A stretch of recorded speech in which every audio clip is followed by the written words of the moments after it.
Hello friends, എല്ലാവർക്കും നമ്മുടെ പുതിയ വീഡിയോയിലേക്ക് സ്വാഗതം. അപ്പോൾ നമ്മുടെ ഇന്നത്തെ വീഡിയോ എന്ന് പറയുന്നത് ടയോട്ട ഗ്ലാൻസ 2020 BS6 വണ്ടി, അതിൽ ജി വേരിയൻ്റ് ആയിട്ടുള്ള അതിൽ ഓട്ടോമാറ്റിക് ആയിട്ടുള്ള CVT വേരിയൻ്റ് എന്ന് പരിചയപ്പെടുത്തുക എന്നുള്ളതാണ്. അപ്പോൾ നമ്മളിന്ന് പറയാൻ പോകുന്നത് ഈ ജി വേരിയൻറ്റിൻ്റെ കീ ഫീച്ചേഴ്സൊക്കെ എന്തൊക്കെയാണെന്നുള്ളതാണ്. ആക്ച്വലി നമുക്ക് ഗ്ലാൻസിൽ 2 വേരിയൻ്റ് അവൈലബിൾ ആണ്. ഒരെണ്ണം ജിയും അതുപോലെ തന്നെ വിയും. ജിയിലും വിയിലും തന്നെ മാനുവൽ ട്രാൻസ്മിഷനും അതുപോലെ തന്നെ ഓട്ടോമാറ്റിക് ആയിട്ടുള്ള CVT ട്രാൻസ്മിഷനും നമുക്ക് അവൈലബിൾ ആണ്. പിന്നെ നമുക്കൊരു വേറൊരു മോഡൽ വരുന്നുണ്ട്, ഹൈബ്രിഡ് എന്ന് പറഞ്ഞിട്ടുള്ള മോഡൽ. ആക്ച്വലി നമുക്ക് ഏറ്റവും കൂടുതൽ സെയിൽസിലൊരു വണ്ടി എന്ന് പറയുന്നത് ജി എന്ന് പറയുന്ന സീരീസ് ആണ്. അതായത് അതിൻ്റെ സ്റ്റാർട്ടിംഗ് ആയിട്ടുള്ള സീരീസ് ആണ് ഏറ്റവും കൂടുതൽ സെയിൽസിൽ. അപ്പോൾ അതുകൊണ്ടാണ് നമ്മൾ ഇന്ന് ഒരു വണ്ടിയുടെ സ്പെക്കും അതുപോലെ തന്നെ എന്താ പറയുക ഇൻറ്റീരിയർ എക്സ്റ്റീരിയർ അങ്ങനെയുള്ള കാര്യങ്ങളൊക്കെ നമ്മൾ ചർച്ച ചെയ്യാൻ പോകുന്നത്. അപ്പോൾ നമുക്ക് വീഡിയോയിലേക്ക് കിടക്കാം ഫ്രണ്ട്സ്. അപ്പോൾ ഈ കാണുന്നതാണ് നമ്മുടെ ടയോട്ട ഗ്ലാൻസയിൽ ജി വേരിയന്റിൽ നമുക്ക് കിട്ടുന്ന സ്മാർട്ട് കീ. ഇത് നല്ല ക്യൂട്ട് ആയിട്ടുള്ള ഒരു സ്മാർട്ട് കീ ആണ്. നമുക്ക് കാണുന്ന പോലെ തന്നെ ഒരു പിയാനോ ബ്ലാക്ക് ഫിനിഷിൽ നടുക്കില് ഒരു ടയോട്ട എംബ്ലോക്ക് ആയിട്ട് നല്ല ക്യൂട്ട് ആയിട്ടുള്ള ഒരു താക്കോളാണ് വന്നിരിക്കുന്നത്. ഈ ഒരു താക്കോളിൽ നമുക്ക് റിക്വസ്റ്റ് സെൻസർ അവൈലബിൾ ആണ്. അതുപോലെ തന്നെ നമുക്ക് ലോക്ക് ചെയ്യാനും അൺലോക്ക് ചെയ്യാനും ഒക്കെ ആയിട്ടുള്ള കീസ് നമുക്ക് ഈ ഒരു ബട്ടൺസ് നമുക്ക് ഈ താക്കോളിൽ വരുന്നുണ്ട്. നമ്മുടെ ഫ്രണ്ടിലെ ഡ്രൈവർ സൈഡിലെ ഡോറും അതുപോലെ തന്നെ കോ ഡ്രൈവർ സൈഡിലെ ഡോറ്, പിന്നെ നമുക്ക് ഡിക്കി അതായത് ബൂട്ട് സ്പേസ് ഓപ്പൺ ചെയ്യാനുള്ള പോർഷൻ, അങ്ങനെ 3 ഡോറുകളും തന്നെ നമുക്ക് ഈ ഒരു താക്കോൽ വഴി അതായത് കീലെസ് സെൻറ്റർ വഴി നമുക്ക് ഓപ്പറേറ്റ് ചെയ്യാൻ സാധിക്കുന്നതാണ്. പിന്നെ അതുപോലെ തന്നെ നമുക്ക് പുഷ് ബട്ടൺ സ്റ്റാർട്ടാണ് ഈ വണ്ടിയിൽ വരുന്നത്. അപ്പോൾ അതുകൊണ്ട് തന്നെ ഈ ഒരു താക്കോൽ നമ്മുടെ പോക്കറ്റിൽ ഉണ്ടായിരുന്നാൽ നമുക്ക് ഈ ഒരു വണ്ടി സ്റ്റാർട്ട് ചെയ്യാനും സാധിക്കുന്നതാണ്. പിന്നെ ഈ ഒരു താക്കോലിൽ നമുക്ക് മാനുവൽ കീ അവൈലബിൾ ആണ്. നമുക്ക് എല്ലാ സ്മാർട്ട് കീസിലും എല്ലാ കാറുകളുടെ സ്മാർട്ട് കീസിലും വരുന്ന പോലെ തന്നെ നമുക്കിതൊരു മാനുവൽ ആയിട്ടുള്ളൊരു താക്കോലം നമുക്ക് അവൈലബിൾ ആണ്. നമുക്ക് ഇൻ കേസ് എന്തെങ്കിലും ഈ ഒരു റിമോട്ടിന് എന്തെങ്കിലും സെൻസറിന് എന്തെങ്കിലും കംപ്ലൈൻറ്റ് വരികയാണെങ്കിൽ നമുക്ക് മാനുവലി നമുക്ക് ഡോർ ഓപ്പൺ ചെയ്യാനൊക്കെ സാധിക്കുന്ന തരത്തിലുള്ള ഒരു മാനുവൽ കീയും നമുക്ക് ഈ ഒരു സ്മാർട്ട് കീയിൽ അവൈലബിൾ ആണ്. അപ്പോൾ ഇത്രയും കാര്യങ്ങളാണ് നമുക്ക് ഈ ഒരു താക്കോലിനെ കുറിച്ച് പറയാനായിട്ടുള്ളത്. നമ്മൾ ഇനി നോക്കാൻ പോകുന്നത് നമ്മുടെ വണ്ടിയുടെ എക്സ്റ്റീരിയർ എങ്ങനെയുണ്ടെന്നുള്ളതാണ്. അപ്പോൾ എക്സ്റ്റീരിയറിന്റെ കാര്യം പറയുമ്പോൾ നമുക്ക് ഹെഡ് ലാംപ്സ് തുടങ്ങാം. ഹെഡ് ലാംപ്സ് വന്നിരിക്കുന്നത് LED പ്രൊജക്ടർ ടൈപ്പ് ഹെഡ് ലാമ്പാണ് വന്നിരിക്കുന്നത്. അതിന്റെ സൈഡ് ഭാഗത്തായിട്ട് നമുക്ക് ഇൻഡിക്കേറ്റേഴ്സ് കാണാൻ സാധിക്കുന്നുണ്ട്. പിന്നെ താഴെ ഭാഗത്തായിട്ട് നമുക്കൊരു L ഷേപ്പിലുള്ള ഒരു സ്ട്രിപ്പ് കൊടുത്തിരിക്കുന്നു. ഇത് ആക്ച്വലി ഒരു DRL അല്ല, ഇതൊരു ലൈറ്റ് ഗൈഡ് എന്ന് പറഞ്ഞിട്ടൊരു ഫീച്ചറാണ്. നമുക്ക് ഫുൾ ഓപ്ഷൻ വണ്ടിയിൽ അതായത് വി ഓപ്ഷൻ വണ്ടിയിൽ നമുക്ക് DRL പ്ലസ് ലൈറ്റ് ഗൈഡ് വരുന്നുണ്ട്. ഇത് ആക്ച്വലി ഒരു സ്ട്രിപ്പ് DRL പോലെ തോന്നിക്കുന്ന ലൈറ്റ് ഗൈഡ് ആണ്. പിന്നെ അടുത്തായിട്ട് നമ്മൾ പറയുന്നത് ഫ്രണ്ടിലെ ഒരു ഗ്രില്ലിനെ കുറിച്ചിട്ടാണ്. ഗ്രില്ല് വന്നിരിക്കുന്നത് ഒരു ക്രോമിയം ഫിനിഷിങ്ങിലാണ്. അതിന് നടുഭാഗത്തായിട്ട് നമുക്ക് ടയോട്ട ഒരു എംബ്ലം കാണാൻ സാധിക്കുന്നുണ്ട്. നല്ല ക്യൂട്ടായിട്ടുള്ള ഒരു ഡിസൈൻ തന്നെയാണ് കൊടുത്തിരിക്കുന്നത്. ഒരു സ്മൈലി ഷേപ്പാണ് അത് കൊടുത്തിരിക്കുന്നത്. നമ്മൾ മുൻവശത്ത് നിന്ന് നോക്കുന്ന സമയത്ത് കംപ്ലീറ്റ് എൻഡിയർ നോക്കുന്ന സമയത്ത് ആ ഒരു ക്രോമിയം ഫിനിഷിങ് പ്ലസ് ആ ഒരു ടയോട്ട ഒരു ബാഡ്ജിങ് കാണുന്ന സമയത്ത് നമുക്കൊരു പ്രീമിയം വണ്ടിയുടെ ഒരു പ്രീമിയം ഹാച്ച് ബാക്കിന്റെ ഒരു ഭയങ്കരമായിട്ടൊരു ലുക്ക് നമുക്ക് ഫീൽ ചെയ്യുന്നുണ്ട്. പിന്നെ അതിന്റെ താഴെ ഭാഗത്തായിട്ട് നമ്മൾ നോക്കുന്ന സമയത്ത് നമുക്കൊരു എയർ ഡോം കാണാൻ സാധിക്കുന്നുണ്ട്. അത് ചെറിയൊരു പോർഷനായിട്ടാണ് എയർ ഡോം കൊടുത്തിരിക്കുന്നത്. ഒരു ബ്ലാക്ക് കളറിലാണ് അത് കൊടുത്തിരിക്കുന്നത്. നല്ല ക്വാളിറ്റിയുള്ള പ്ലാസ്റ്റിക് തന്നെയാണ് അതിനുവേണ്ടി ഉപയോഗിച്ചിരിക്കുന്നത്. പിന്നെ ഒരു ഫോഗ് ലാംപ്സ് കാണാൻ സാധിക്കുന്നുണ്ട്. അതിന്റെ താഴെ ഭാഗത്തായിട്ട് നമ്മൾ നോക്കുന്ന സമയത്ത് ഒരു സ്കേട്ടിംഗ് പോലത്തെ ഒരു ലിപ്പ് കൊടുത്തിട്ടുണ്ട്. അതും കംപ്ലീറ്റ് ഓവറോൾ നോക്കുന്ന സമയത്ത് ഫ്രണ്ട് ഒരു പ്രീമിയം ഹാച്ച് ബാക്കിന് എല്ലാവിധ ഫീലിംഗ്സ് നമുക്ക് കിട്ടുന്നുണ്ട്. പിന്നെ നമ്മുടെ വൈപ്പേഴ്സിനെ കുറിച്ച് പറയുമ്പോൾ നമുക്ക് 2 വൈപ്പേഴ്സാണ് വന്നിരിക്കുന്നത്. അതൊരു ബ്ലാക്ക് ഔട്ട് ഏരിയയിൽ കൊടുത്തിരിക്കുന്നു. വാഷ്റൂം അവിടെ തന്നെയാണ് കൊടുത്തിരിക്കുന്നത്. പിന്നെ ഫ്രണ്ടിൽ വിൻഷീൽഡിനെ കുറിച്ച് പറയുമ്പോൾ അത്യാവശ്യം നല്ല രീതിയിലുള്ള വിൻഷീൽഡ് തന്നെയാണ് വന്നിരിക്കുന്നത്. ഡ്രൈവർക്ക് അനായാസം പുറത്തുള്ള കാഴ്ചകളൊക്കെ വളരെ സുഖമായിട്ട് കാണാൻ സാധിക്കുന്ന തരത്തിൽ തന്നെയാണ് വിൻഷീൽഡിന്റെ ഡിസൈനും കൊടുത്തിരിക്കുന്നത്. നമ്മളിനി വണ്ടിയുടെ സൈഡ് പ്രൊഫൈലിലേക്ക് നോക്കുമ്പോൾ നമ്മൾ ആദ്യം നോക്കാൻ പോകുന്നത് ടയറുകളെ കുറിച്ചിട്ടാണ്. അപ്പോൾ ടയറുകളിലേക്ക് നോക്കുമ്പോൾ നമുക്ക് ഒരു 16 ഇഞ്ച് അലോയ്സാണ് കാണാൻ സാധിക്കുന്നത്. അതുപോലെ തന്നെ നമുക്കൊരു ഡയമണ്ട് കട്ട് അലോയ്സാണ് ഇതിൽ വന്നിട്ടുള്ളത്. പിന്നെ ഇതിന്റെ പ്രൊഫൈൽ എന്ന് പറയുന്നത് 195 55 R60 എന്ന് പറഞ്ഞിട്ട് പ്രൊഫൈലാണ് വന്നിട്ടുള്ളത്. സാധാരണ ഗതിയിൽ നമുക്ക് ഹാച്ച് ബാക്കിലൊന്നും 16 ഇഞ്ച് ടയറുകൾ വരാറില്ല. നമുക്ക് ആ കൂടിയിട്ട് ഫോർഡ് ഫേഗോ ബ്ലൂവിൽ മാത്രമാണ് ഒരു 16 ഇഞ്ച് ടയർ കണ്ടിട്ടുള്ളത് ഫുൾ ഓപ്ഷനിൽ. അപ്പോൾ ഈ ഒരു വണ്ടിയിൽ നമുക്ക് 16 ഇഞ്ച് ടയറുകൾ അവൈലബിൾ ആണ്. അതുകൊണ്ട് തന്നെ നമുക്ക് കുറച്ച് ട്രാവൽ ചെയ്യുന്ന സമയത്ത് കുറച്ചുകൂടി എന്താ പറയുക കംഫർട്ട് നമുക്ക് ഫീൽ ചെയ്യും. പിന്നെ നമുക്ക് ഇതിൽ ഫ്രണ്ടിൽ രണ്ടിലും ഡിസ്ക് ബ്രേക്കുകളും അതുപോലെ തന്നെ പുറകുവശത്തേക്ക് വരുമ്പോൾ നമുക്ക് ഡ്രം ബ്രേക്കറാണ് വന്നിട്ടുള്ളത്. ABS EBD അതുപോലെ തന്നെ ബ്രേക്ക് അസിസ്റ്റ് എന്ന ഓപ്ഷനും നമുക്കൊരു വേരിയന്റിൽ അവൈലബിൾ ആണ്. പിന്നെ നമ്മൾ നോക്കുമ്പോൾ സൈഡിലെ മിററുകളെ കുറിച്ച് പറയുകയാണെങ്കിൽ നമുക്ക് ബോഡി കളറോട് കൂടിയിട്ടുള്ള മിററാണ് വന്നിരിക്കുന്നത്. അതുപോലെ തന്നെ നമുക്കിതിൽ ഇൻഡിക്കേറ്റേഴ്സ് ഇൻബിൽറ്റ് ഇൻഡിക്കേറ്റേഴ്സ് അവൈലബിൾ ആണ്. പിന്നെ ഓട്ടോ ഫോൾഡ് ചെയ്യാനുള്ള ഓപ്ഷൻ അവൈലബിൾ ആണ്. പിന്നെ നമുക്ക് ഇലക്ട്രിക്കലി അഡ്ജസ്റ്റ് ചെയ്യാൻ പറ്റുന്ന മിററുകളാണ് ഈ വണ്ടിയിൽ വന്നിട്ടുള്ളത്. പിന്നെ ഡോർ ഹാൻഡിലെ കുറിച്ച് പറയുകയാണെങ്കിൽ ഡോർ ഹാൻഡിൽ വന്നിട്ടുള്ളത് ഒരു ക്രോമിയം ഫിനിഷിലുള്ള ഡോർ ഹാൻഡിലാണ് വന്നിട്ടുള്ളത്. പിന്നെ അതിൽ തന്നെ നമുക്ക് റിക്വസ്റ്റ് സെൻസർ കാണാൻ സാധിക്കുന്നുണ്ട്. ഫ്രണ്ടിലെ ഡ്രൈവർ സൈഡിലും അതുപോലെ തന്നെ കോ ഡ്രൈവർ സൈഡിലുള്ള ഡോറിന് നമുക്ക് റിക്വസ്റ്റ് സെൻസർ അവൈലബിൾ ആണ്. പിന്നെ നമുക്ക് ബൂട്ട് സ്പേസ് ഓപ്പൺ ചെയ്യാനും റിക്വസ്റ്റ് സെൻസറിന്റെ സഹായത്തോടെ ബൂട്ട് സ്പേസ് ഓപ്പൺ ചെയ്യാനും സാധിക്കുന്നതാണ്. പിന്നെ സൈഡിൽ ഗ്ലാസിനെ കുറിച്ച് പറയുകയാണെങ്കിൽ അത്യാവശ്യം വീതി കൂടിയിട്ടുള്ള ഗ്ലാസ്സുകളാണ് സൈഡിൽ വന്നിട്ടുള്ളത്. നമുക്ക് കാണാൻ സാധിക്കുന്ന പോലെ ഒരു ക്വാർട്ടർ ഗ്ലാസും ഇതിൽ അവൈലബിൾ ആണ്. അപ്പോൾ അതുകൊണ്ട് തന്നെ നമുക്ക് ഉള്ളിലേക്കുള്ള വെളിച്ചം കുറച്ചുകൂടി നല്ല രീതിയിൽ കിട്ടും. അപ്പോൾ നമുക്ക് ഡ്രൈവ് ചെയ്യുന്ന സമയത്താണെങ്കിലും അല്ലെങ്കിൽ നമുക്ക് ട്രാവൽ ചെയ്യുന്ന സമയത്തൊക്കെ കുറച്ചുകൂടി ഒരു കംഫർട്ട് ഫീൽ ചെയ്യാൻ സാധ്യതയുണ്ട്. പിന്നെ നമുക്ക് ബി പില്ലറുകളും അതുപോലെ തന്നെ സി പില്ലറുകളും വന്നിട്ടുള്ളത് ഒരു ബ്ലാക്ക് ഫിനിഷിലാണ്. ആ ഒരു ബ്ലാക്ക് ഫിനിഷിൽ വന്നിട്ടുള്ളത് കൊണ്ട് തന്നെ നമുക്കതിൽ ഒരു സ്പോർട്ടി ലുക്ക് കിട്ടുന്നുണ്ട്. പിന്നെ നമുക്ക് ഈ ക്രോമിയം ബീഡിങ് അതായത് ഡോറിൽ ഒരു ക്രോമിയം ബീഡിങ് വന്നിട്ടുള്ളത് ഒരു പ്രീമിയം ടച്ച് നമുക്ക് ഈ വണ്ടിയിൽ കിട്ടുന്നുണ്ട്. അത് ആക്ച്വലി ഇൻബിൽറ്റ് വന്നിട്ടുള്ളതാണ്, അത് എക്സ്ട്രാ ആക്സസറി അല്ല. പിന്നെ നമുക്ക് പുറകുവശത്തേക്ക് നോക്കുകയാണെങ്കിൽ നമ്മൾ ടൈൽ ലാമ്പിനെ കുറിച്ച് പറയുകയാണെങ്കിൽ ടൈൽ ലാംപ്സ് വന്നിരിക്കുന്നത് സ്റ്റോപ്പ് ലൈറ്റ് വന്നിട്ടുള്ളത് നമുക്ക് LED സ്റ്റോപ്പ് ലൈറ്റാണ് വന്നിട്ടുള്ളത്. പിന്നെ നമുക്ക് ഇൻഡിക്കേറ്റേഴ്സും അതുപോലെ തന്നെ റിവേഴ്സ് ലൈറ്റും വന്നിരിക്കുന്നത് സാധാരണ നോർമൽ ടൈപ്പ് ഹാലജൻ ബൾബുകളാണ് വന്നിട്ടുള്ളത്. പിന്നെ ഒരു റിഫ്ലക്ടർ ഇതിൽ അവൈലബിൾ ആണ്. പിന്നെ സൈഡ് വശത്തേക്ക് കയറി നിൽക്കുന്ന രീതിയിലുള്ള റിഫ്ലക്റ്റേഴ്സ് ഉണ്ട്. പിന്നെ ചെറിയൊരു വ്യത്യാസം നമുക്ക് ഫുൾ ഓപ്ഷൻ നമ്മുടെ ഗ്ലാൻസിയും അതുപോലെ തന്നെ അതായത് B വേരിയൻറ്റും അതുപോലെ തന്നെ G വേരിയൻറ്റും തമ്മിലുള്ള ടൈൽ ലാംപ്സ് നോക്കുകയാണെങ്കിൽ ചെറിയൊരു വ്യത്യാസം നമുക്ക് കാണാൻ സാധിക്കുന്നുണ്ട്. പിന്നെ നമ്മുടെ ബാക്കിലെ ഗ്ലാസിനെ കുറിച്ച് പറയുമ്പോൾ നമുക്കിതിൽ നമുക്ക് ഡീഫോഗർ അവൈലബിൾ ആണ്. അതുപോലെ തന്നെ വൈപ്പേഴ്സ് അതുപോലെ തന്നെ വാഷറും ഒക്കെ അവൈലബിൾ ആണ്. പിന്നെ നമുക്ക് ബോളവശത്തായിട്ട് ഒരു ഹൈ ബീം സ്റ്റോപ്പ് ലൈറ്റ് കാണാൻ സാധിക്കുന്നുണ്ട്. ഇത് ആക്ച്വലി ഒരു സ്പോയിലറാണ്. നമുക്ക് പെട്ടെന്ന് ഫീൽ ചെയ്യുമ്പോൾ പോലും അതൊരു സ്പോയിലറാണ് ആക്ച്വലി. അപ്പോൾ നമുക്ക് ഇവിടെ കാണാം അതൊരു സ്പോയിലറായിട്ട് തന്നെ നമുക്ക് വെച്ചിട്ടുണ്ട്. പിന്നെ അതും നല്ലൊരു ഓപ്ഷനാണ്. അത് ഇൻബിൽറ്റ് വന്നിട്ടുള്ളതാണ്. പിന്നെ നമുക്കൊരു സിൽവർ കളർ അതായത് ഒരു ക്രോമിയം ഫിനിഷിങ്ങിലുള്ള ഫിനിഷിങ്ങിലുള്ള ഒരു വലിയ തരത്തിലുള്ള ഒരു ബോൾഡ് ആയിട്ടുള്ള ഒരു ക്യാരക്ടർ ലൈൻ കൊടുത്തിരിക്കുന്നു. അത് കാണാൻ നല്ല ഭംഗിയുണ്ട്. പിന്നെ ഈ ഒരു പോർഷൻ എന്ന് പറയുന്നത് ആക്ച്വലി ഇത് ഫുൾ ഓപ്ഷൻ വരുമ്പോൾ ഒരു ക്യാമറ വരുന്നതാണ്, റിവേഴ്സ് ക്യാമറ വരുന്നതാണ്. ഇതിലിപ്പോൾ നമുക്ക് റിവേഴ്സ് ക്യാമറ അവൈലബിൾ അല്ല. പക്ഷേ നമുക്ക് വേണമെങ്കിൽ വെക്കാനായിട്ട് സാധിക്കും. എക്സ്ട്രാ ആക്സസറി നമുക്ക് വെക്കാനായിട്ട് സാധിക്കും. അതിനുള്ള പോർഷനാണിത്. പിന്നെ ഗ്ലാൻസ് അതുപോലെ തന്നെ ടയോട്ടയുടെ എംബ്ലം അതുപോലെ തന്നെ നമ്മുടെ വേരിയൻറ്റ് എന്നിവ ഒരു ബാഡ്ജിങ് കൊടുത്തിരിക്കുന്നു. ബാക്ക് സൈഡിലായിട്ട് നമുക്കൊരു ബാഡ്ജിങ് കാണാൻ സാധിക്കുന്നുണ്ട്. പിന്നെ നമുക്കതിന് താഴെ ഭാഗത്തായിട്ട് റിവേഴ്സ് സെൻസറുകൾ അവൈലബിൾ ആണ്. നമ്മുടെ ബമ്പറിൽ നമുക്ക് റിവേഴ്സ് സെൻസറുകൾ നമുക്ക് അവൈലബിൾ ആണ്. പിന്നെ താഴെ ഭാഗത്തായിട്ട് നമുക്ക് നമ്പർ പ്ലേറ്റ് വയ്ക്കാനുള്ള പോർഷൻ. പിന്നെ ഈ ഒരു നമ്പർ പ്ലേറ്റിലേക്ക് ലൈറ്റിംഗ് ഇവിടെ അവൈലബിൾ ആണ്. ഇനി നമുക്ക് ബൂട്ട് സ്പേസിനെ കുറിച്ച് പറയുകയാണെങ്കിൽ ബൂട്ട് സ്പേസ് ഓപ്പൺ ചെയ്തിട്ട് നമ്മൾ നേരത്തെ പറഞ്ഞപ്പോൾ തന്നെ റിക്വസ്റ്റ് സെൻസർ അവൈലബിൾ ആണ്. നമ്മുടെ താക്കോൽ ഈ ഒരു വണ്ടിയിൽ വരുന്ന താക്കോൽ എന്ന് പറഞ്ഞാൽ നമുക്ക് സ്മാർട്ട് കീ ആണ് വരുന്നത്. അപ്പോൾ അതുകൊണ്ട് തന്നെ നമുക്ക് റിക്വസ്റ്റ് സെൻസർ അവൈലബിൾ ആയതുകൊണ്ട് നമുക്ക് ഈ ഒരു ബട്ടൺ പ്രസ് ചെയ്ത് കഴിഞ്ഞാൽ നമുക്ക് ബൂട്ട് സ്പേസ് ഓപ്പൺ ചെയ്യാൻ സാധിക്കുന്നതാണ്. പിന്നെ നമുക്കൊരു പാർസൽ ട്രേ അവൈലബിൾ ആണ്. പിന്നെ ഇതിൽ ലൈറ്റ്സ് അവൈലബിൾ ആണ്. നമുക്ക് രാത്രി കാലങ്ങളൊക്കെ വളരെ യൂസ്ഫുൾ ആയിരിക്കും ഈ ലൈറ്റ്. പിന്നെ ഇതിൻ്റെ വീലുകൾ സ്പെയർ വീല് നോക്കുകയാണെങ്കിൽ നമുക്ക് വന്നിട്ടുള്ളത് 15 ഇഞ്ച് വീലാണ് വന്നിരിക്കുന്നത്. നമുക്ക് ശരിക്കുള്ള ടയറുകളിൽ 16 ഇഞ്ചാണ്. അപ്പോൾ നമുക്കിതിൽ 15 ഇഞ്ചാണ് അവൈലബിൾ ആയിട്ടുള്ളത്. പിന്നെ സ്റ്റീൽ റിമാണ് വന്നിരിക്കുന്നത്. ഇത് ആക്ച്വലി ഇതൊരു 80 കിലോമീറ്റർ സ്പീഡിൽ ഓടിക്കാൻ പാടുള്ളൂ എന്നുള്ളൊരു കോഷനും അതിൽ കൊടുത്തിട്ടുണ്ട്. 339 ലിറ്ററാണ് ഇതിൻ്റെ ബൂട്ട് സ്പേസ് വന്നിട്ടുള്ളത്. അപ്പോൾ ഇത്രയും കാര്യങ്ങളൊക്കെയാണ് നമുക്ക് ഈ വണ്ടിയുടെ എക്സ്റ്റീരിയറിനെ കുറിച്ച് പറയാനായിട്ടുള്ളത്. അപ്പോൾ ഈ ഒരു ബേസ് മോഡൽ വണ്ടിയായിട്ട് കൂടി ഇത്രയും നല്ലൊരു എക്സ്റ്റീരിയർ ഈ ഒരു വണ്ടിയിൽ നമുക്ക് ടയോട്ട തന്നിട്ടുണ്ട്. അപ്പോൾ അതുകൊണ്ട് തന്നെയാണ് ഈ ഒരു വണ്ടി ഇത്രയധികം സെയിൽസിൽ പോകുന്നതും. അപ്പോൾ നമുക്കിനി ഇൻറ്റീരിയറിലെ വിശേഷങ്ങൾ എന്തൊക്കെയാണെന്ന് നോക്കാം.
അപ്പോൾ നമ്മളിനി ഇൻറ്റീരിയറിലേക്ക് നോക്കുകയാണെങ്കിൽ നമുക്കിവിടെ ഡ്രൈവറുടെ സൈഡിൽ ഡോറിൽ നോക്കുകയാണെങ്കിൽ നമുക്ക് ട്വീറ്റർ കാണാൻ സാധിക്കുന്നുണ്ട്.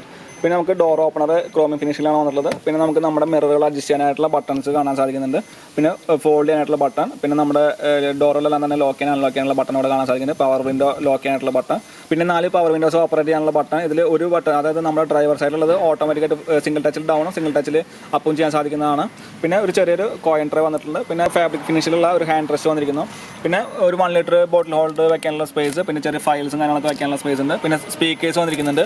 ഇത്രയും കാര്യങ്ങളാണ് നമുക്ക് ഡ്രൈവർ സൈഡിലുള്ള ഡോറിൽ വന്നിരിക്കുന്നത്. ഇനി സീറ്റുകളെ കുറിച്ച് പറയുകയാണെങ്കിൽ ഇതിൽ നമുക്ക് വന്നിട്ടുള്ളത് വളരെ ഫ്രണ്ട്ലി യൂസർ ഫ്രണ്ട്ലി ആയിട്ടുള്ള സീറ്റുകളാണ് അതിൽ വന്നിട്ടുള്ളത്. നമുക്ക് നല്ല വീതിയായിട്ടുള്ള സീറ്റുകളാണ് വന്നിട്ടുള്ളത്. നല്ല സുഖമായിട്ട് ഇരിക്കാനൊക്കെ സാധിക്കുന്ന തരത്തിലുള്ള സീറ്റുകളാണ് വന്നിട്ടുള്ളത്. പിന്നെ എല്ലാ സീറ്റുകളും തന്നെ ഹെഡ് റെസ്റ്റ് നമുക്ക് അഡ്ജസ്റ്റ് ചെയ്യാൻ പറ്റുന്ന ഹെഡ് റെസ്റ്റുകളാണ് വന്നിട്ടുള്ളത്. പിന്നെ നല്ല സ്പോർട്ടി ആയിട്ടുള്ള സീറ്റ് തന്നെയാണ് വന്നിട്ടുള്ളത്. നല്ല ഫാബ്രിക് ആണ് വന്നിട്ടുള്ളത്. പിന്നെ ഹൈറ്റ് അഡ്ജസ്റ്റ് ചെയ്യാനും അതുപോലെ തന്നെ നമുക്ക് പുഷ് ബാക്ക് സെറ്റ് ചെയ്യാനൊക്കെ സാധിക്കുന്ന രീതിയിലുള്ള സീറ്റിൻ്റെ അഡ്ജസ്റ്റ്മെൻ്റ് ഒക്കെ നമുക്ക് ഡ്രൈവർ സൈഡിലെ സീറ്റിൽ അവൈലബിൾ ആണ്.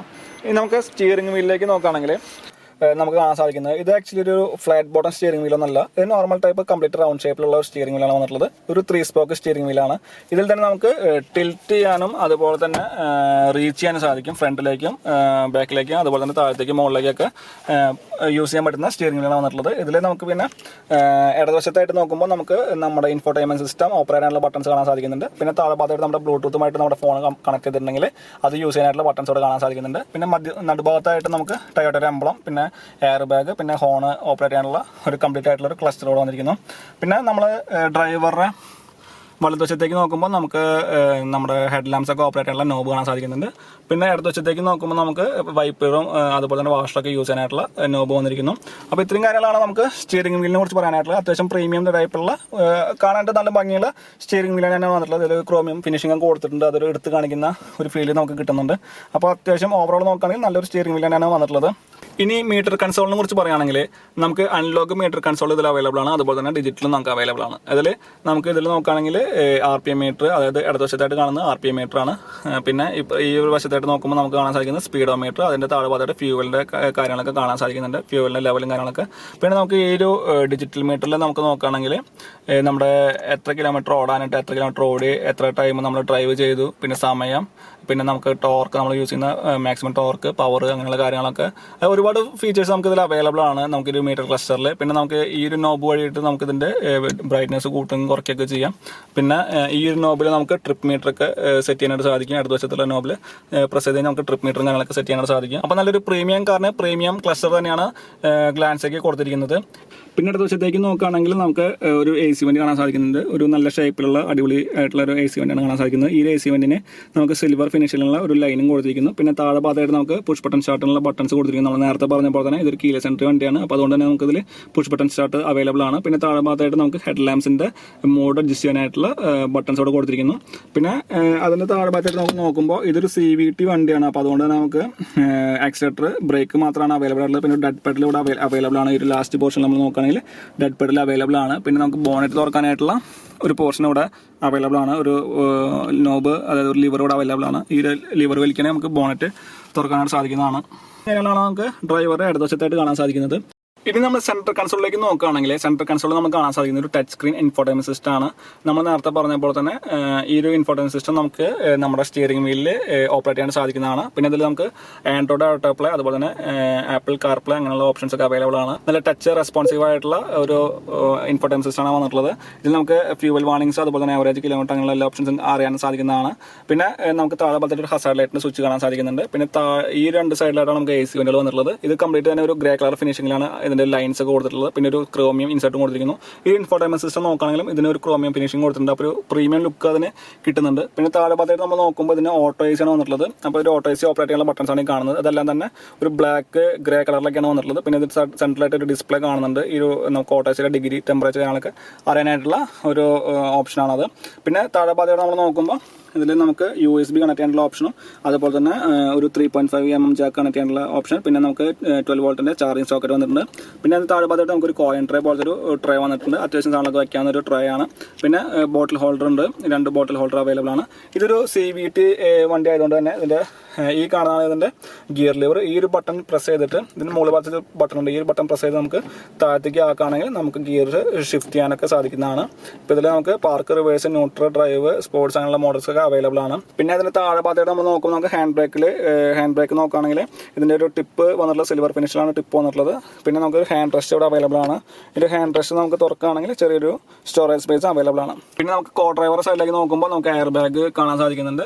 പിന്നെ ഒരു AC വെന്റ് കാണാൻ സാധിക്കുന്നുണ്ട്. പിന്നെ നമുക്ക് ഈ ഒരു ഗ്ലൗ ബോക്സിൽ നമുക്ക് ആക്ച്വലി ലൈറ്റ് വരുന്ന ടൈപ്പ് ഗ്ലൗ ബോക്സ് ആണ് വന്നിരിക്കുന്നത്. അത്യാവശ്യം സ്പേസ് ഒക്കെ ഗ്ലൗ ബോക്സ് തന്നെയാണ് വന്നിട്ടുള്ളത്. പിന്നെ കോ ഡ്രൈവർ സൈഡിൽ നോക്കുമ്പോൾ നമുക്ക് ഓപ്പണർ, അതുപോലെ തന്നെ നമ്മുടെ പവർ വിൻഡോ ഓപ്പറേറ്റ് ചെയ്യാനുള്ള ബട്ടൺസ്, ചെറിയൊരു കോയിൻ ട്രേ, പിന്നെ ഒരു 1 ലിറ്റർ ബോട്ടിൽ ട്രേ, പിന്നെ ഫയൽസ് ഒക്കെ വെക്കാനുള്ള ട്രേ, അങ്ങനെയുള്ള കാര്യങ്ങളൊക്കെ കാണാൻ സാധിക്കുന്നുണ്ട്. പിന്നെ 3 ഹാൻഡിൽ തന്നെ 3 ഡോറിൽ തന്നെ നമുക്ക് ഗ്രാബ് ഹാൻഡിൽ അവൈലബിൾ ആണ്. പിന്നെ എല്ലാ സീറ്റിലും തന്നെ നമുക്ക് സീറ്റ് ബെൽറ്റ്സ് അവൈലബിൾ ആണ്. ഇത് നമുക്ക് അഡ്ജസ്റ്റ് ചെയ്യാൻ പറ്റുന്നതാണ്, ഹൈറ്റ് അഡ്ജസ്റ്റ് ചെയ്യാൻ പറ്റുന്ന തരത്തിലുള്ള സീറ്റ് ബെൽറ്റ് ആണ് വന്നിട്ടുള്ളത്. പിന്നെ മുകൾ വശത്തേക്ക് നോക്കുകയാണെങ്കിൽ നമുക്ക് ഒരു ഓട്ടോ ഡിമ്മിംഗ് മിറർ വന്നിരിക്കുന്നു. ഇതിൽ നമുക്കൊരു ബ്ലാക്ക് കളറിലാണ് ഈ ഡിമ്മിംഗ് മിറർ വന്നിട്ടുള്ളത്. പിന്നെ നമുക്ക് മുകൾ വശത്തായിട്ട് നമുക്ക് ക്യാബിൻ ലൈറ്റ്സ് അവൈലബിൾ ആണ്. 2 പോർഷനായിട്ടാണ് ക്യാബിൻ ലൈറ്റ്സ് വന്നിട്ടുള്ളത്. പിന്നെ ഡ്രൈവർ സൈഡിലുള്ള സൺവൈസർ നോക്കുകയാണെങ്കിൽ ഒരു ടിക്കറ്റ് ഹോൾഡർ മാത്രമാണ് അവൈലബിൾ ആയിട്ടുള്ളത്. കോ ഡ്രൈവർ സൈഡിൽ നമ്മൾ നോക്കുമ്പോൾ ഒരു വാനിറ്റി മിറർ അവൈലബിൾ ആണ്. ലൈറ്റ്സ് ഇല്ല, വാനിറ്റി മിറർ മാത്രമാണ് അവൈലബിൾ ആയിട്ടുള്ളത്. പിന്നെ കോ ഡ്രൈവർ സൈഡിലും നമുക്ക് ഫ്രണ്ടിൽ 2 ട്യൂറ്റേഴ്സും 4 ഡോറിലും സ്പീക്കേഴ്സും അവൈലബിൾ ആണ്. അപ്പോൾ ഇത്രയും കാര്യങ്ങളൊക്കെയാണ് നമുക്ക് ഫ്രണ്ട് പോർഷനെ കുറിച്ച് പറയാനായിട്ടുള്ളത്. ഇനി നമുക്ക് ബാക്കിലെ കാര്യങ്ങൾ എന്തൊക്കെയാണ് നോക്കാം. പിന്നെ പറയാനായിട്ട് വിട്ടുപോയ ഒരു കാര്യം എന്ന് പറഞ്ഞാൽ നമുക്ക് ഡ്രൈവർ സൈഡിലെ സീറ്റിൽ താഴെ വെച്ചിട്ട് നമുക്ക് ലൈറ്റ്സ് കാണാൻ സാധിക്കും. ഇപ്പോൾ നമുക്ക് രാത്രി കാലങ്ങളിലൊക്കെ നമുക്ക് ഡോർ തുറക്കുന്ന സമയത്ത് നിലത്തുള്ള കാര്യങ്ങളൊക്കെ അറിയാനായിട്ട് സഹായിക്കും. ഇപ്പോൾ നമുക്ക് ഉച്ച സമയം ആയതുകൊണ്ട് നമുക്ക് പുറത്തേക്ക് ലൈറ്റ് അറിയില്ല, പക്ഷെ നമുക്ക് ഇവിടെ കാണാം ഇത് ഡോറിൻ്റെ താഴെ ഭാഗത്ത് നിന്ന് വരുന്ന ലൈറ്റാണ് ഈ കാണുന്നത്. ഇനി പുറകുവശത്തെ ഡോർ നോക്കുകയാണെങ്കിൽ നമുക്ക് ഒരു 1 ലിറ്റർ ബോട്ടിൽ ഹോൾഡർ വെക്കാനുള്ള സ്പേസ് ഉണ്ട്. പിന്നെ ചെറിയൊരു കോയിൻ ട്രേ, പിന്നെ നമ്മുടെ പവർ വിൻഡോ ഓപ്പറേറ്റ് ചെയ്യാനുള്ള ബട്ടൺസ്, പിന്നെ സ്പീക്കർ കാണാൻ സാധിക്കുന്നുണ്ട്. പിന്നെ ഇത് 60/40 ഫോൾഡ് ചെയ്യാൻ പറ്റുന്ന സീറ്റാണ് വന്നിരിക്കുന്നത്. പിന്നെ നമുക്ക് ബാക്കിലത്തെ സീറ്റിലും ഹെഡ് റെസ്റ്റ് ഒക്കെ അഡ്ജസ്റ്റ് ചെയ്യാൻ മാനുവലി അഡ്ജസ്റ്റ് ചെയ്യാൻ പറ്റുന്നതാണ്. പിന്നെ എല്ലാ സീറ്റിലും തന്നെ നമുക്ക് സീറ്റ് ബെൽറ്റ് അവൈലബിൾ ആണ്. പിന്നെ നമുക്കറിയാം സ്പേസിൻ്റെ കാര്യത്തിൽ ഒട്ടും പുറകിലല്ല ഗ്ലാൻസ. നമുക്ക് നല്ല തൈ സപ്പോർട്ടും അതുപോലെ തന്നെ നല്ല സ്പേസും അവൈലബിൾ ആണ്. ബാക്കിൽ ഇരിക്കുന്ന പാസഞ്ചേഴ്സിനാണ് വളരെ സുഖമായിട്ട് യാത്ര ചെയ്യാൻ പറ്റുന്ന രീതിയിലുള്ള സ്പേസ് അവൈലബിൾ ആണ് ബാക്ക് സൈഡിൽ. പിന്നെ നമുക്ക് പുറവശത്തായിട്ട് നമുക്ക് 12 വോൾട്ട്സിൻ്റെ ചാർജിങ് സോക്കറ്റ് അവൈലബിൾ ആണ്. പിന്നെ ചെറിയൊരു ബോട്ടിൽ ഹോൾഡർ ഇവിടെ അവൈലബിൾ ആണ്. പിന്നെ ഡ്രൈവറുടെ സൈഡിൽ നമുക്ക് ഫയൽ ഹോൾഡേഴ്സ് അവൈലബിൾ അല്ല, പക്ഷേ കോ ഡ്രൈവർ സൈഡിൻ്റെ ബാക്കിൽ നമുക്കൊരു ഫയൽ ഹോൾഡർ അവൈലബിൾ ആണ്. അപ്പോൾ ഇത്രയും കാര്യങ്ങളൊക്കെയാണ് ഇതിൻ്റെ ഇൻറ്റീരിയറിനെ കുറിച്ച് പറയാനായിട്ടുള്ളത്. നല്ല സുഖമായിട്ട് ISO ഫിക്സ് ഒക്കെ ചെയ്യാൻ പറ്റുന്ന സീറ്റുകളാണ് വന്നിട്ടുള്ളത്. ഇപ്പോൾ അതിൽ മറ്റു കുട്ടികളുടെ സീറ്റൊക്കെ ഫിക്സ് ചെയ്യാനായിട്ട് സാധിക്കുന്നതാണ്. അപ്പോൾ നല്ല പ്രീമിയം ഫിനിഷിങ്ങിലുള്ള സീറ്റുകളും അതുപോലെ തന്നെ നല്ല സ്പേഷ്യസ് ആയിട്ടുള്ള സീറ്റുകളും തന്നെയാണ് പുറകുവശത്തും അതുപോലെ തന്നെ മുൻവശത്തും വന്നിരിക്കുന്നത്. പിന്നെ നടുഭാഗത്തായിട്ട് നമുക്ക് ഇതിൻ്റെ ക്യാബിനറ്റ് വേറെ തന്നെ ഒരു ക്യാബിനറ്റ് കാണാൻ സാധിക്കുന്നുണ്ട്. നമുക്കിത് പുറകുവശത്തുള്ള ആൾക്കാർക്ക് സുഖമായിട്ട് യൂസ് ചെയ്യാൻ പറ്റുന്ന തരത്തിലുള്ള ഒരു ക്യാബിനറ്റും ഇതിൽ അവൈലബിൾ ആണ്. അപ്പോൾ ഇത്രയും കാര്യങ്ങളൊക്കെയാണ് നമുക്ക് ഇതിൻ്റെ ഉള്ളിലുള്ള കാര്യങ്ങളെ കുറിച്ച് പറയാനായിട്ടുള്ളത്.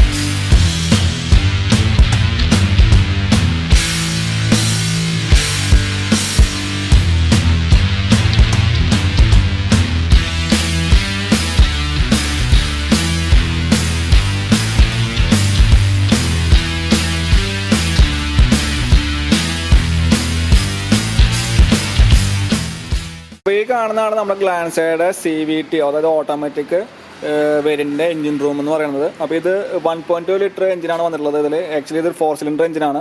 പിന്നെ ഇതിൽ 83 PS പവറാണ് വന്നിട്ടുള്ളത്. അത് 6000 RPM 83 PS പവറും അതുപോലെ തന്നെ നമുക്ക് 113 NM ടോർക്കാണ് വന്നിട്ടുള്ളത്. 4400 RPM 113 NM ടോർക്കാണ് ഇതിൽ അവൈലബിൾ ആയിട്ടുള്ളത്. പിന്നെ ഇതിൻ്റെ മുകൾ വശത്തേക്ക് നോക്കുമ്പോൾ നമുക്ക് ബോണറ്റിൻ്റെ ആളുഭാഗത്തായിട്ട് നമ്മൾ ഒരു ഇൻസുലേഷൻ കാണാൻ സാധിക്കുന്നുണ്ട്. ഈ ഒരു ഇൻസുലേഷൻ ഉള്ളതുകൊണ്ട് തന്നെ നമുക്ക് ചൂട് പുറത്തേക്ക് വരില്ല, അതുപോലെ തന്നെ എഞ്ചിൻ്റെ നോയ്സും അധികം പുറത്തേക്ക് ഉണ്ടാവില്ല. പിന്നെ നമ്മൾ നോക്കുമ്പോൾ ഓവറോൾ നോക്കുകയാണെങ്കിൽ നല്ല വൃത്തിയായിട്ട് തന്നെ നമ്മുടെ എഞ്ചിൻ റൂം അവർ ക്രമീകരിച്ചിട്ടുണ്ട്. നല്ല പവർഫുൾ ആയിട്ടൊരു എഞ്ചിൻ തന്നെയാണ് നമുക്ക് ഈ ഒരു ഗ്ലാൻസിൽ വന്നിരിക്കുന്നത്. ഇനി നമ്മൾ ഗ്ലാൻസയുടെ സർവീസ്, അതുപോലെ തന്നെ വാറണ്ടി, അതുപോലെ തന്നെ നമ്മുടെ വില, അങ്ങനെയുള്ള കാര്യങ്ങളൊക്കെ കുറിച്ച് നോക്കുകയാണെങ്കിൽ നമുക്ക് ഈ ഒരു വണ്ടിക്ക് വരുന്നത് 3 കൊല്ലം അല്ലെങ്കിൽ 1 ലക്ഷം കിലോമീറ്റർ എന്ന രീതിയിലാണ് നമുക്ക് വാറണ്ടി വരുന്നത്. ഈ വാറണ്ടി നമുക്ക് വേണമെങ്കിൽ എക്സ്റ്റെൻഡ് ചെയ്യാവുന്നതാണ്. ഇപ്പം നമുക്ക് CVT ഗിയർ ബോക്സ് ഒക്കെ ആയതുകൊണ്ട് വേണമെങ്കിൽ നമുക്ക് അത് എക്സ്റ്റെൻഡ് ചെയ്യാവുന്നതാണ്. അത് 5 കൊല്ലം അല്ലെങ്കിൽ 2,20,000 കിലോമീറ്റർ എന്ന് പറയുന്ന ഒരു കാറ്റഗറിയിലേക്ക് വേണമെങ്കിൽ നമുക്ക് എക്സ്റ്റെൻഡ് ചെയ്ത് ഉപയോഗിക്കാവുന്നതാണ്.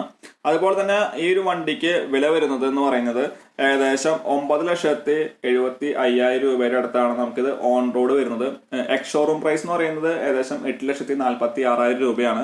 അപ്പോൾ ഏകദേശം 1 ലക്ഷം കൂടി കൂട്ടി ഏകദേശം 1 ലക്ഷം രൂപയാണ് ഡിഫറൻസ് വരാറ്. എക്സ് ഷോറൂം പ്ലസ് നമ്മുടെ ഓൺ റോഡ് വരുമ്പോൾ 1 ലക്ഷമാണ് ഡിഫറൻസ് വരാറ്. അപ്പോൾ അതായിരിക്കും ഒരു 9,46,000 രൂപയുടെ അടുത്താണ് നമുക്ക് ഇതിന്റെ ഓൺ റോഡ് പ്രൈസ് വരിക. പിന്നെ നമുക്ക് ഇതിൽ ടയോട്ട കണക്ട് എന്ന് പറഞ്ഞ ആപ്ലിക്കേഷൻ ഒക്കെ അവൈലബിൾ ആണ്. നമുക്ക് ആപ്ലിക്കേഷൻ ത്രൂ ആയിട്ട് നമുക്ക് ഈ വണ്ടി ഓപ്പറേറ്റ് ചെയ്യാനൊക്കെ സാധിക്കുന്നുണ്ട്. പിന്നെ നമുക്ക് വോയിസ് കമാൻഡ് സിസ്റ്റം നമുക്ക് ഇതിൽ അവൈലബിൾ ആണ്. നമുക്ക് കോൾ വിളിക്കണമെങ്കിലും ഇൻഫോടൈം സിസ്റ്റത്തിൽ നമുക്ക് കുറെ വോയിസ് കമാൻഡ്സ് ഒക്കെ നമുക്ക് ഓപ്പറേറ്റ് ചെയ്യാവുന്ന കാര്യങ്ങളൊക്കെ ഉണ്ട്. പിന്നെ വൈഡ് ആയിട്ടുള്ള നല്ല സർവീസും കാര്യങ്ങളൊക്കെ അവൈലബിൾ ആണ്. പിന്നെ നമുക്ക് ടയോട്ടയുടെ 60 മിനിറ്റ്സ് എക്സ്പ്രസ് മെയിൻ്റനൻസ് എന്ന് പറയുന്ന ഒരു സർവീസ് ഒക്കെ അവൈലബിൾ ആണ്. അപ്പോൾ ഈ ഒരു വണ്ടിയുടെ ടോട്ടൽ നമ്മൾ എല്ലാം കൂടിയിട്ട് നോക്കുകയാണെങ്കിൽ, ഓവറോൾ നോക്കുകയാണെങ്കിൽ നമുക്ക് നല്ലൊരു എക്സ്പീരിയൻസ് തരുന്ന ഒരു വണ്ടി തന്നെയാണ് ഗ്ലാൻസ. ഒരു വാല്യൂ ഫോർ മണിയാണ്. ഒരു 9.25 ലക്ഷം രൂപയ്ക്ക് ഇത്രയും നല്ല ഫീച്ചറുള്ള, ഇത്രയും നല്ലൊരു CVT ഗിയർ ബോക്സ് കൂടിയിട്ടുള്ള ഒരു വണ്ടി നമുക്ക് കിട്ടാന്ന് പറയുന്നത്, ഈ ഒരു പ്രീമിയം സെഗ്മെന്റിൽ കിട്ടാന്ന് പറയുന്നത് നല്ലൊരു കാര്യം തന്നെയാണ്. അപ്പോൾ നിങ്ങൾക്ക് ഈ ഒരു വണ്ടി താല്പര്യമുണ്ടെന്നുണ്ടെങ്കിൽ നമ്മൾ ഇതിൻ്റെ ഡിസ്ക്രിപ്ഷൻ ബോക്സിൽ ഈ ഒരു എക്സിക്യൂട്ടീവ്സിൻ്റെ നമ്പർ കൊടുക്കുന്നുണ്ട്. നിങ്ങൾക്ക് വിളിച്ച് ടെസ്റ്റ് ഡ്രൈവ് ചെയ്യാവുന്നതാണ്. പിന്നെ ഏതൊരു വണ്ടി നമ്മൾ സാധാരണ പറയുന്ന പോലെ തന്നെ നിങ്ങൾ ടെസ്റ്റ് ഡ്രൈവ് ചെയ്ത് നോക്കി നിങ്ങളുടെ ഇഷ്ടത്തിനനുസരിച്ച് നിങ്ങളുടെ വേറെ വണ്ടികളൊക്കെ ആയിട്ട് കമ്പയർ ചെയ്തിട്ട് നിങ്ങളുടെ ഇഷ്ടത്തിനനുസരിച്ച് നമ്മൾ ചൂസ് ചെയ്യാനായിട്ട് ശ്രദ്ധിക്കുക. അപ്പോൾ എല്ലാവർക്കും ഈ ഒരു വീഡിയോ ഇഷ്ടപ്പെട്ടെന്ന് വരുന്നു. ഇഷ്ടപ്പെട്ട ലൈക്ക് ചെയ്യുക, ഷെയർ ചെയ്യുക, നിങ്ങളുടെ സുഹൃത്തുക്കളിലേക്ക് എത്തിക്കുക. പുതിയൊരു വീഡിയോയുമായി കാണുന്നവരെല്ലാവർക്കും ബൈ.